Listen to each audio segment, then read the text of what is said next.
간밤에 김만배 씨의 영장이 기각됐죠. 이걸로 해석이 부부래요. 왜 그런 줄 아세요? 저쪽과 이쪽 해석이 비슷하게 나오기도 하고 저쪽과 이쪽 해석이 정반대로 나오기도 하고. 왜냐하면 다시 말씀드려요. 대장동 게이트는 목표가 이재명 게이트로 출발을 했기 때문에 사람들이 지금 어떻게 해야 될지 할 줄 모르는 그 이상한 스탠스라는 게 있습니다. 그러니까 처음에 이 김만배가 구속영장 기각되니까 이쪽에 계신 어떤 분이 야 역시 법조 카르텔의 힘. 이재명 만묘살. 이재명 이걸 기각시켜 버린 거야. 뭐 역시 대통령감이네. 아니 뭐 그렇게 이야기하는 사람도 있고 반대로 말하면은 이재명을 타겟으로 했던 수사나 이슈였기 때문에 검찰이 막 빠르게 움직이고 뭔가를 했는데 어떻게 보면 범죄 요건이 성립이 안 되는 경우. 그러니까 나도 생각할 거 아니야. 김만배 편을 들어야 돼 말아야 돼. 김만배는 계속 이야기하고 있잖아. 이재명 지사랑 관련 없다. 그럼 이재명 지사 싫은 사람들 입장에서는 김만배가 이재명 잘 숨겨주냐 할지 모르지만 실제로 얼토당토하는 말을 이렇게 함부로 할 수 없는 거거든요.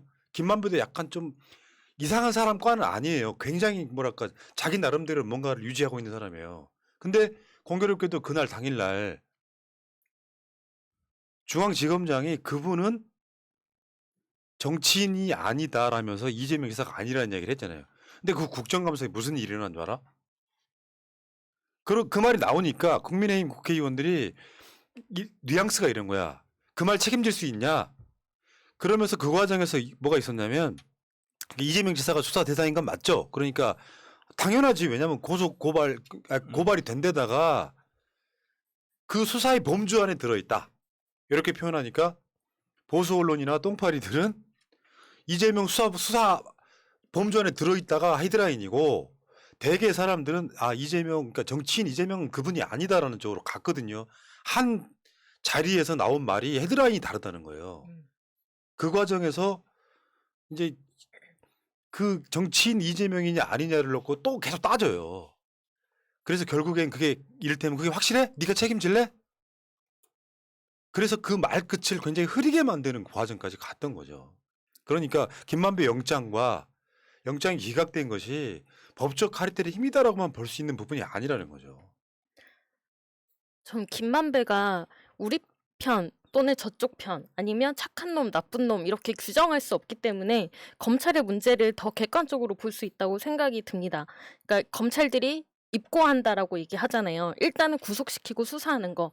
그래서 수사할 거를 찾고 뭐든지 압수수색해서 다들 엮는 거, 별건 수사하고 하는 거. 그렇게 하려다가 좌절된 건이 아닌가라고 생각이 들고 나 그냥 뭐 녹취록이나 뭐 이런 것들만 가지고 수사를 했기 때문에 아무것도 안 나오고 이렇게 기각이 된 거지. 왜 돈의 흐름을 쫓는 그런 수사는 이루어지지 않았고 왜 계좌는 안 깠냐는 거죠. 그다음에 50억 받았다는 곽상도 또는 곽상도 아들에 대해서는 왜 검찰에서 불러서 조사를 하지 않았냐. 계속 녹취록만 가지고 언론들에서도 쓰고 결국 지금은 검사들이 기사를 그 취재를 하고 언론들은 받아쓰기만 한 형국이 아닌가라고 보입니다. 그러니까 그 수사의 순서가 잘못됐다 그러잖아요. 맨 마지막 정도에 나와야 될 배임을 맨 앞에 집어넣고 그러니까 수사의 결론을 정해놓고 가다가 보니까 수사가 거꾸로 되고 있는 데다가 실제로 지금 수사를 하는 거 보면 제일 먼저 해야 될 게 뭘 것 같으세요? 계좌 추적이에요. 그게 이루어지지 않은 상태에서 녹취록 하나가 있어. 그 녹취록이 편집본이라는 이야기는 뭐 파다하니까 왜 이재명 지사 욕설 파일도 편집이잖아요. 말 중에 중간중간에 문장을 빼버리면 직접 형수한테 욕한 것처럼 돼버리는 것처럼 네. 그걸 따라가다 보니까 좀 수사가 이렇게 꼬인 거고요. 법원 입장에서 사법부가 장악돼 있어서 이걸 기각한 게 아니라 수사 요건이 성립이 안 되는 거고 김만배의 방어권을 보장을 해줘야만 되겠구나. 거기까지 지금 갔다고 보면 되는데 그러니까 이게 굉장히 웃긴 거예요. 이재명에다가 김만배를 연결시키려다 보니까 이게 수사가 이상하게 꼬였다 이렇게 난 그렇게 봅니다. 그러니까 결국은 사실 유동규를 봐야 돼요. 유동규를. 김만배도 김만배지만 갑자기 유동규 이야기를 꺼내게 되는데 유동규는 구속이 됐죠. 유동규는 구속이 됐는데 김만배는 구속이 안 됐어요. 그럼 이거는 도대체 어떻게 바라봐야 될 것인가 하는 문제를 우선 문제를 남겨놓고 두 번째 문제는 이거는 법조인의 눈에서 바라볼 수밖에 없는 문제니까 검찰이 김만배 구속영장을 청구를 했어요. 근데 굉장히 이례적으로 검찰이 구속영장 청구를 했는데 각 언론에서 구속영장이 받아들일 가능성이 거의 없다라는 기사들이 쏟아졌어요. 당시에. 어제 우리도 그렇게 얘기했어. 음. 영장 안 나올 것 같다고. 그러면 검찰은 왜 구속영장이 받아들여질 가능성이 없음에도 불구하고 구속영장을 쳤어야만 했는가 하는 부분을 우리가 생각 안 해볼 수 없거든요. 그러면 왜 유동규를 봐야 되냐고 하냐면요. 김만배를 과연 이재명을 봐주기 위해서 김만배를 구속영장을 기각을 한 거냐, 아니면 법적 카르텔을 봐주기 위해서 영장을 기각한 거냐라고 생각했을 때 이재명을 봐줄 목적이었다면요, 유동규를 구속을 시켰을 리가 없죠. 유동규가 구속이 됐다라는 것은 어떻게든 이재명이 측근이라는 프레임을 만들어서 이재명과 연관을 시키려고 했다라고 생각할 수밖에 없는 게, 유동규는 구속이 됐는데 구속된 사유 중에 뇌물 4억 원이 남욱 변호사 사무실에서 나와버렸죠. 수표가. 그리고 그것 때문에 지금 김만배 구속영장에는 뇌물을 제공한 것을 5억을 현금으로 지급했다고 시급하게 바꿨어요. 이재명을 보호할 목적이었다. 그러면 유동규가 그렇게 안 나옵니다. 생각해보면 그렇잖아요. 근데 갑자기 김만배가 영장이 기각이 됐다. 영장 실질심사에 나온 증거는 진술밖에 없었다. 요걸 생각해 봤을 때 우리가 김만배가 갖고 있는 위치를 한번 생각해 보죠. 김만배가 결국 화천대유를 만들고 화천대유 밑에 천화동인 같은 걸 실질적으로 관리 운영을 했던 사람이잖아요. 그리고 곽상도를 비롯해서 50억 클럽이라고 하는 그 클럽에다가 돈을 제공한 걸로 예상이 되는 사람이잖아요. 그러면 이 김만배를 틀어막고 있으면 뭐가 막혀요? 50억 클럽이 다 사라지는 거고, 지금 의혹이 나오고 있는 20억 클럽, 30억 클럽이 사라지는 거예요. 이재명이 사라지는 효과가 안 나와요. 차라리 김만배가 구속이 될 당시에 계좌 같은 걸 추적을 하고 비용 같은 문제가 명명백백해졌으면 오히려 이재명이 연관이 됐다라고 나올 수가 있을 수도 있어요. 근데 김만배를 봐준 거는 결국은 이재명 도지사님을 봐주겠다는 의도라고 보기보다는, 물론 저는 법과 원칙대로만 했을까 믿어 의심치 않죠. 근데 호사가들이 이야기하는 것처럼 어떤 프레임이나 어떤 플랜이 있었다면 그거는 법적 카르텔, 소위 말하는 50억 클럽이라든지 20억 클럽, 30억 클럽을 봐주려고 하는 거죠. 그리고 또 재밌는 관점을 하나를 봐야 될 게 뭐냐면, 사실 이 방송을 보는 사람들이나 패널로 있는 사람들이나 가장 걱정하는 게 그걸 거예요. 야, 그냥 네가 돈 줬다고 해. 우리가 맞아. 재명이 어떻게든 엮어볼게. 이 구조가 나오는 것을 가장 두려워할 건데, 김만배가 구속영장이 기각됐다는 그게 불가능하다는 걸 의미해요. 왜냐하면 우선은 김만배 같은 경우는 야, 네가 거시기 하고 재명이 물고 들어가라. 이게 안 돼요. 왜? 김만배 아는 게 너무 많거든. 아. 어떤 연관관계도 없이 검찰이 갑의 입장에서 김만배를 겁박할 수 있는 입장이라면 그런 식으로 조작을 조작이라고 하기보다는 조작 맞지? 이런 식의 그림이 그려질 수 있는데, 김만배는 그러기에는 아는 게 너무 많죠. 누구 50억을 줬는지, 누구 20억을 줬는지, 누구 30억을 줬는지. 이게 안 맞는 사람이기 때문에 형식적인 영장을 청구를 함으로써 뭔가 균형 있는 수사가 이루어지고 있다는 듯한 이미지를 보여주지만 사실상 봐주는 수사로 가버리는 거죠. 결국은 유동규하고 김만배는 한 몸이었어요. 왜?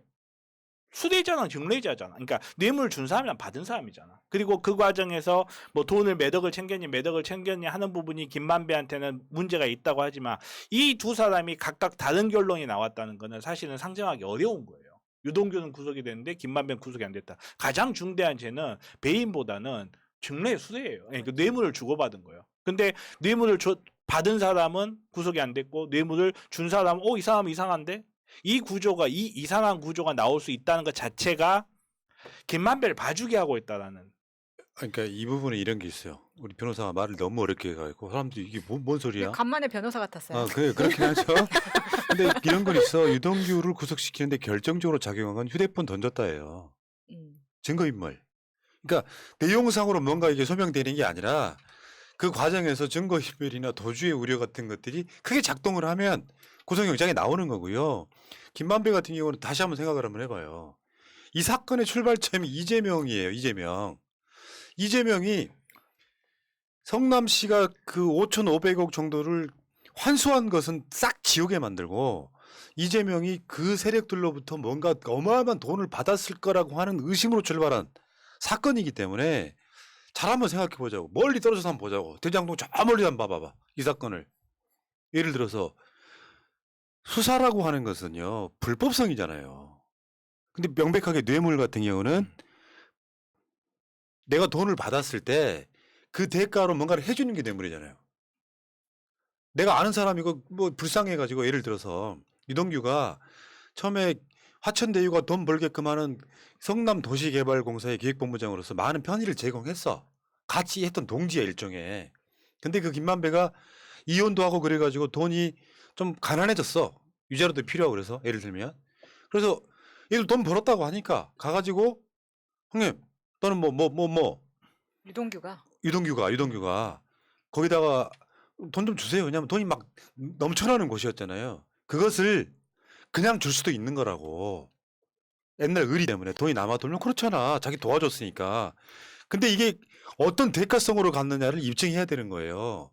그냥 주는 건 처벌 대상이 아니라고. 세금을 내야 될지언정 대상이 아니란 말이에요. 그러니까 성남도시개발공사 기획본부장으로 있으면서 화천대유에다가 어떤 특혜를 더 줬느냐. 이게 일단 핵심일 거고요. 김만배가 예를 들어서 55 클럽이네 뭐네 해서 이 사람들한테 돈을 챙겨주는 건 불법이 아니야. 그 사람들이 받은 사람들이 세금이 안 내는 건 불법이지만 그러니까 이게 뭐가 불법인지도 모르는데 국민적 감정을 어떻게 자극을 했냐면 야 씨발 곽상도 아들은 50억이나 받았는데 그걸 어떤 의미에서 불법이라고 할 수는 없잖아요. 얘들이 돈잔치 하는 거를. 세금에 관한 문제지.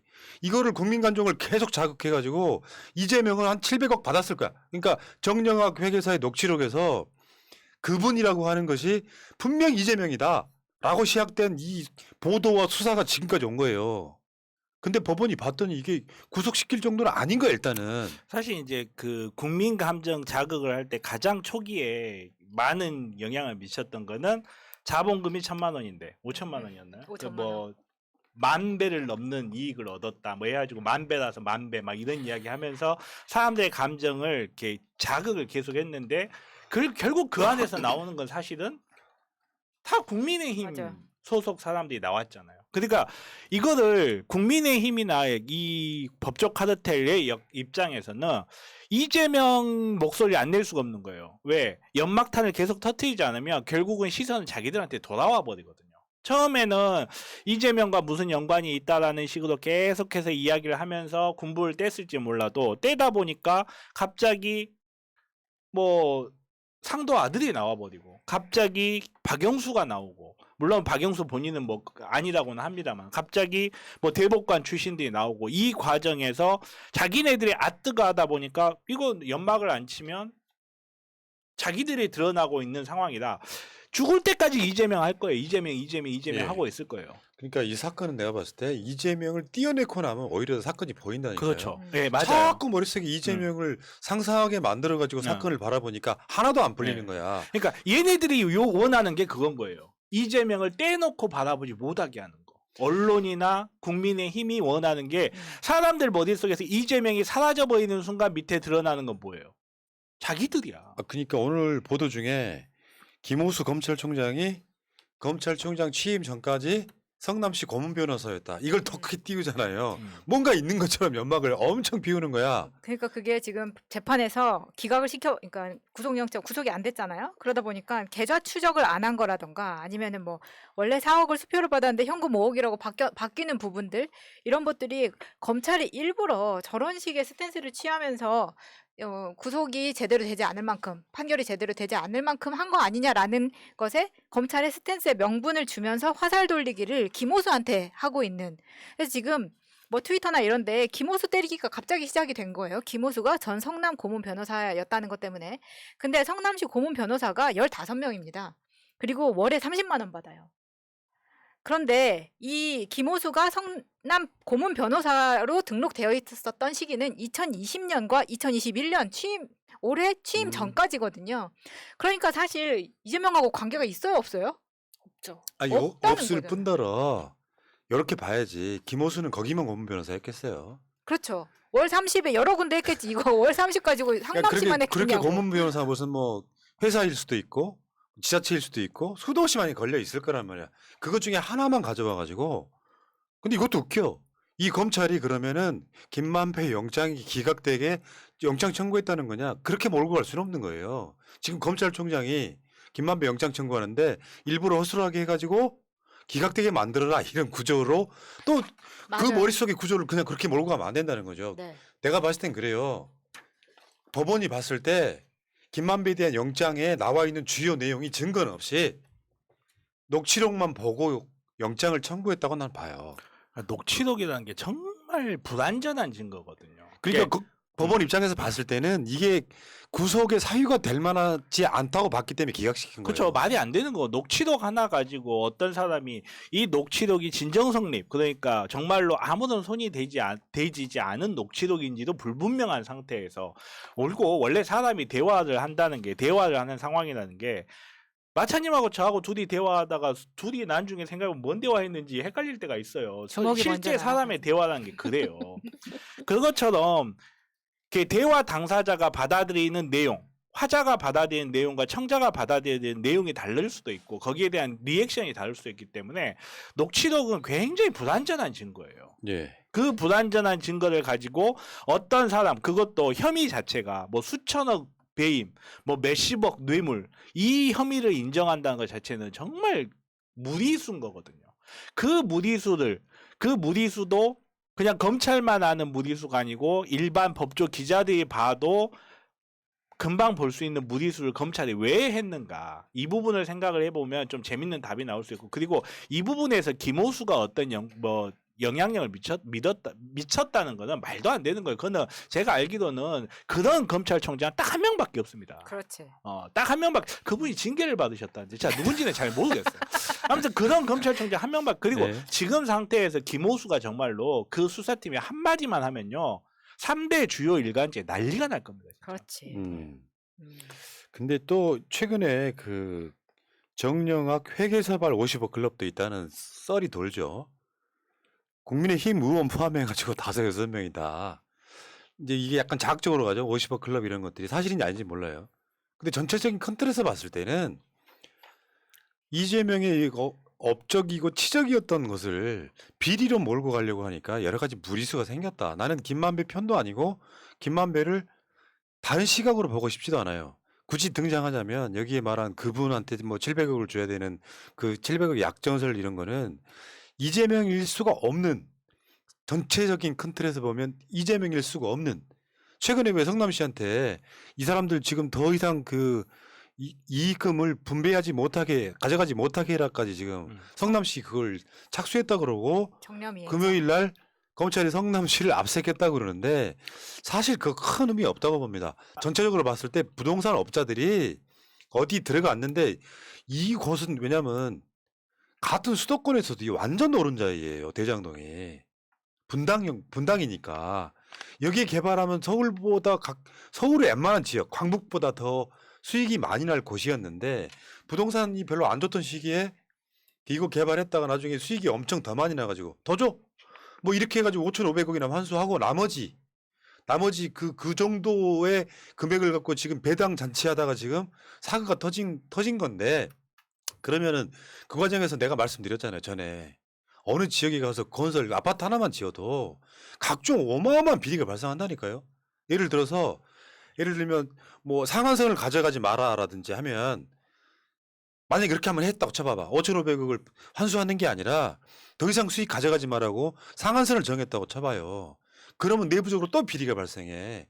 돈 1억 쓴 거 10억 썼다고 또 맞아요. 서류 조작합니다. 비용 처리로 다. 근데 요거는 내가 봤을 때는 건설업계 관행이 이건 어마어마한 비리다 이런 게 아니라 진짜로 비리가 있다면 이게 화천대유가 돈을 애초에 약정서보다 더 가져가게 만들어서 자기가 그 대가를 받았다면 그게 사실이라면 유동규가 처벌받으면 끝나는 문제예요. 그러니까 얘네들이 배임죄라는 프레임을 꺼내든 순간 사실은 이렇게 법조인의 눈에서는 쟤들 할 말이 없다 이거예요. 왜냐하면 배임죄라는 죄 자체가 우리한테 익숙하죠. 배임하시는 분들이 많다 보니까 배임죄라는 죄 자체가 사실은 주요 선진국가에 존재하지 않는 법이에요.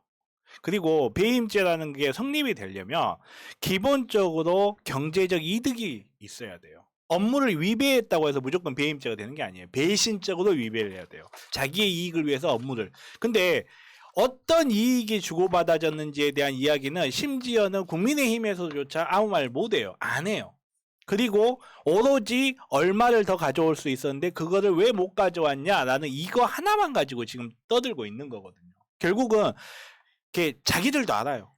이게 무리가 있고 하는데 제가 다시 한번 말하지만 이 대장동, 이 화천대유 이거에서 이재명이나 이름 석자가 지워져 버리는 순간 진짜 본체가 드러나는 걸 두려워하기 때문에 이재명으로 국민들의 눈을 계속 흐리고 있는 겁니다. 정말 이렇게 비열하긴 하지만 얘네들이 하기에는 딱 어울리는 짓이다. 예.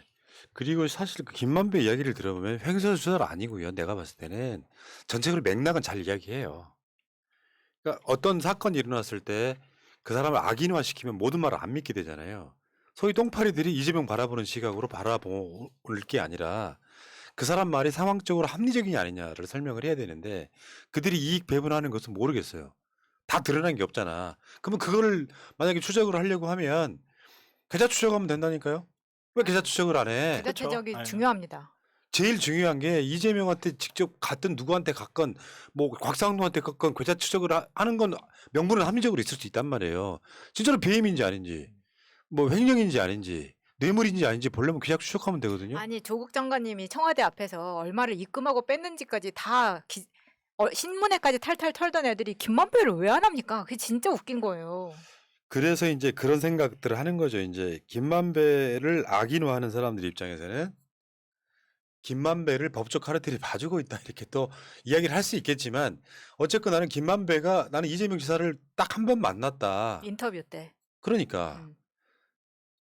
나도 이재명 지사를 방송 인터뷰에 개인적으로 만난 적이 없습니다. 그러니까 제가 그 부분을 강조를 하는 게 김만배를 통해서 작업을 할 수는 없을 거다라는 부분을 강조를 하는 게 김만배 진술을 우리가 배척할 이유가 없다는 거예요. 그러니까 김만배 진술에 대해서 우리가 의심스러운 눈을 항상 바라보면서 조심조심 하는 게 또 저 사람을 통해서 또 어떤 작업이 들어갈 거다 이렇게 하는데 김만배는 그럴 수가 없는 존재예요. 언터처블이란 말이에요. 얘네들 입장에서는. 그래 나서 김만배는 자기의 이익에 맞춰서 정말 충실하게 진술할 거예요. 왜냐하면 김만배가 이재명을 공격하는 어떤 꼭두각시가 되는 순간 자기의 범죄가 하나 생겨버리는 모양이 되거든요. 그래 나서 김만배는 자기의 이익에 충실해서 자기 사실관계를 정말 제대로 진술할 가능성이 높아요. 자기한테 유리하게끔 하긴 하겠지만 특별하게 가공됐거나 특별하게 어떤 사실을 조작하거나 이렇게 진술할 가능성이 굉장히 낮단 말이에요. 내가 예를 들어서 내가 이재명 지사 뭐 이렇게 엮고 내가 죽겠다라고 했을 때 김만배가 얻을 수 있는 이익이 아무것도 없거든요. 그래서 김만배가 지금 이야기하는 이재명 지사님 딱 한 번 봤다. 그리고 최대의 환수 공공사업이 맞다라는 이런 진술들은 굉장히 신빙성 있는 진술이라는 거죠. 그러면 지금 50억 클럽에 있다라는 사람들이 16명까지 있다라는 이야기들이 나오고 있는데 이런 상황이라면 국세청이 나서야 되는 거 아닙니까? 아니 그러니까 그 이야기. 네. 이 사건은 사실은 나중에 이 사람들이 세금을 탈세했냐 안 했냐로 끝날 가능성이 높아요. 이 사건 자체가 전체 얼개가 어떤 사람들한테는 뭐 50억씩 나눠주고 뭐 곽상도 아들에 대해서는 뭐 김만배도 그런 이야기했죠. 병명을 알면 50억이 많다고 안 느낄 것이다. 대체 무슨 병인지 의사 선생님 그러니까 말씀해 나는 주세요. 구체 그걸 욕할 수는 없다고 생각이 드는 것이 네. 전혀 그게 맥락이 없는 말은 아닐 것 같은데 예를 들면 내가 갖고 있는 돈이 1억인 회사가 있고요. 갖고 있는 돈이 1조인 회사가 있다고 쳐봐요. 근데 이 부동산 업이라고 하는 게 분양이 다 끝나고 나면은 남아있는 직원이 많지가 않습니다. 그렇죠. 업무가 다 끝나면 그렇다 해산하니까. 보니까 그런 상황에서는 뭐 뇌물일 수도 있겠지만 한편으로 보면은 그 맥락에 대해서는 나중에 위법성이 없으면 어떻게 할 건데요. 법은 걸면 건 대로 걸려요. 걸리버야. 결국엔 니들 그 수익 받아가지고 세금 냈냐? 이걸로 끝날 가능성이 높은 사건이에요. 그러니까 이 사건이 불거진 이유가 일부의 뇌물이 있을 수 있다니까요. 예를 들면 유동규가 뭐 예를 들면 형님 뭐 너 요즘 돈 잘 버신다면서요. 근데 지금 내가 그 일을 하고 있지도 않지만 제가 좀 힘드니까 뭐 몇 억만 주세요. 줄 수 있는 것이. 그 뇌물을 받고 뭘 해줬다 안 해줬다 이것은 대가성 뇌물이지만 만약에 그게 해소가 돼버리면 아무 문제 없는 사건으로 끝날 가능성이 높다. 그러니까 사실 우리가 보면 되게 웃기는 말인데 뭐 그 정도의 병이었다, 50억을 받을 병이었다. 사실 상식적으로는 납득이 안 가는 액수지만 위법하지 않기 때문에 김만배가 계속 그런 식의 말을 하는 거 아닙니까? 위법성이 없다는 거잖아요. 지금 퇴직금은 김만배의 주장 자체는 그렇죠. 그러니까 주장 자체는 그렇고, 그러니까 그거를 이렇게 얘네들이 적법하고 그리고 타당하게 돈을 받았는가 이 부분에 대해서 물음표가 많이 쳐지죠, 사실. 물음표가 많이 쳐지고 뭐 무슨 병에 걸렸길래 골프 치고 포도시에 몰면서 50억을 받을 수 있는 질병이 있다면 저도 걸리겠습니다. 근데 아무튼 간에 그런 게 가치 판단 문제는 접어두고 이 사건이 어떻게 어떤 식으로 마무리가 될 거냐, 사실관계를 이렇게 그렇게 정의를 하는 게 아니고 했을 때 저는 푸나님 의견에 동의합니다. 왜냐하면 결국은 김만배 입장에서는 자기 이익에 맞게끔 진술을 할 거기 때문에 자기의 불법성을 최대한 숨길 거고, 그리고 그 과정에서 50억 클럽이 있는지 30억 클럽이 있는지 모르겠지만 그 사람들도 결국은 자기의 죄를 최소한 줄이려고 노력을 할 거예요. 그리고 뇌물이 성립되기 위해서는 결국은 대가 관계가 입증이 돼야 되는데 이 대가 관계를 입증할 가능성이 있느냐 없느냐로 봤을 때 약간 부정적인 건 사실이죠. 근데 정말 중요한 건 뭐냐면 지금 이 대선 국면에서 이재명 도지사님과 대장동의 사건이 과연 어떻게 마무리가 될 거냐, 이 관점에서 다시 한번 바라볼 수밖에 없는데, 저는 결론적으로 봤을 때 대장동 이슈는요 이재명 도지사님한테 절대 네거티브가 안 되는 이슈라고 저는 확답을 할 수가 있어요. 이거는 그러니까 결국은 우리가 대장동에 대해서 이렇게 이야기를 하는 것도 이재명 도지사님한테 이게 어떤 영향을 미칠 것이냐 하는 거고, 결국은 이 과정에서 진실을 갖고 있는 사람, 불법성이고 이게 타당하고 안 하고에 대한 불법성을 가지고 있는 사람은 김만배죠. 하지만 이 사업이 어떻게 진행됐고 성남시에 어떻게 이익이 됐고 이 과정에서 도둑의 힘이 어떤 식으로 방해를 했는지 여부를 가장 잘 아는 입은 사실은 이재명 도지사님이에요. 이 이재명 도지사님이 국감에 나온단 말이에요. 이 과정에서 앞으로 펼쳐지게 될 드라마는 굉장히 재밌을 거다라고 예. 이해를 그러니까. 하는 거죠. 기대됩니다. 그러니까 근데 이제 이 사건은 모르겠어요. 그들이 무슨 막 배당 잔치를 하고 막 뒤에 숨어 있는 실질적인 큰 손이 있고 막 이 과정들은 다른 방식으로 밝혀내거나 그 부도덕성, 예를 들어서 뭐 우리가 예상한 대로 이게 원래 누구의 돈이었고 누구를 통해서 지금 뇌물성으로 뭐가 지급됐다 이런 부분은 또 다른 그 부분이라고 생각이 드는데, 만약 예를 들어서 한 5년 전의 일을 뭐 갚는다. 그러니까 그거를 이제 돈으로 보상한다. 사후뇌물 요거는 입증하기가 너무 힘들기 때문에 결국 이 사건에서 두 가지 변곡점이 있었죠. 곽상도 아들이 50억 받아가. 그러면은 이것이 진짜로 그 설계자가 이재명이었다면 그게 가능했을까? 첫 번째. 그리고 이정수 중앙지검장이 그분은 이재명이 아니다라고 이야기해준 부분이 사실상 지금 이재명과 대장동은 분리되고 있는 그 과정이 와 있다 이렇게 보시면 될 것 같고요. 문제는 김만배 영장이 지금 기각되니까 그 김태규라고 있어요. 그 부장판사 출신의 변호사. 그냥 얘는 그냥 소위 말해서 그냥 친보수 그런 판사인데, 대한민국 되게 웃긴 게 친윤석열 현직 검사가 지들 뭐 2%에 글 쓰면은 보도하는 게 더 웃긴 거예요. 근데 말이죠. 전직 부장판사가 상식 따위는 개나 준 법원 이런 글을 써야 됩니까? 그냥 이런 놈들은 관종이에요, 관종. 사실 여기에다가 전직 부장판사 출신 변호사가 이야기했다는 것도 정관에 오죠. 그렇지. 어. 그거 굳이 써줄 무슨 필요가 의미야 없는데. 도대체. 음. 이 사람이 법률 전문가로서 나는 의견을 이야기할 수 있다고 봐요. 근데 이 의견에 대해서 전직 부장판사라는 이름을 붙여주면서 이거를 기사화를 해주는 데는 의도가 있다는 거죠. 이 기사를 만든 의도가. 뭐 의견은 다를 수도 있어요. 특히나 법률 같은 경우는 해석의 문제이기 때문에 의견은 굉장히 다를 수 있는데, 이거를 부장판사 출신의 김태규 변호사라고 이름을 앞에다가 부장판사라는 걸 강조를 하면서 이거를 올린 이유가 뭘까? 그러면 이 법원의 판단을 적합당하다라고 판단했던 사람의 변호사의 의견도 하나 좀 붙여줘야 되잖아. 내가 싸게 붙여줄 수 있는데.